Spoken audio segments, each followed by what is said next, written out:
Johnny V says, way too many big shows. The dealers aren't coming down on prices. Everyone has the Joe Burrow 9 and 10 PSA optic.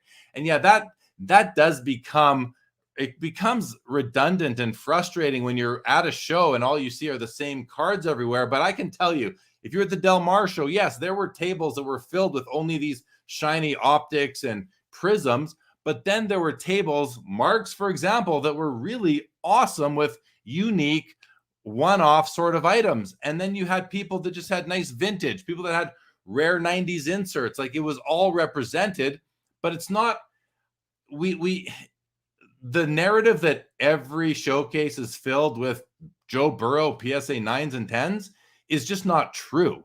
It's just not the fact of the matter. It's not. And what I like about that, I mean, yes, we see a ton of optic, prism, mosaic, select, all that good stuff that everybody bought during the pandemic. That's what everybody has.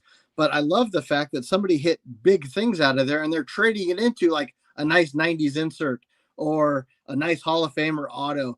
I think these guys are starting to get the respect that they deserve. Some of those 90s inserts, you want to talk about odds, they were impossible to get, some of those cards back in the day.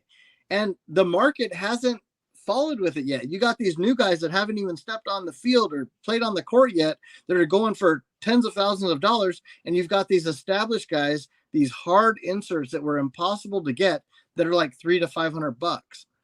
Yeah, it's and that, I think I talked about this the other day on an episode where, people come into the hobby brand new at any point in history, usually buying cards of players that they're watching on TV or at games that day, that week, in that time period. And then once you kind of build yourself a nice PC of your favorite player, your favorite team, you start to look backwards in time, and you work your way back through, maybe all the way back to certain Hall of Famers. And then I think the next step in the evolution of a savvy collector, going from modern, looking backwards, it then moves into going for the truly rare and scarce items from the commodity cards. And even, a Michael Jordan Fleer rookie, a Wayne Gretzky, a Mike Trout Topps update, Jackie Robinson 48 Leaf. These are 52 Topps Mickey Mantle. These are all commodity cards. What I mean by that is they are readily available any day of the week. You can go onto any online marketplace, eBay included, and find, anywhere from 24 to 200 of them.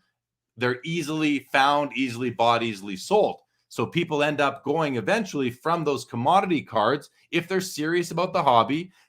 I shouldn't say that. If they are looking for other ways to sort of find value and they understand the importance of scarcity and rarity, then they end up looking for those rarer cards and trading away those commodities for the rarer cards. And you just made mention, you saw some of that happening.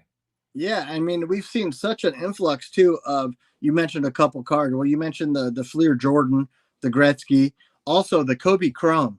That Kobe Chrome, I still think has a lot of upside. That was a retail only product, and they were impossible to get. You didn't even get one per box. I don't think you were guaranteed one.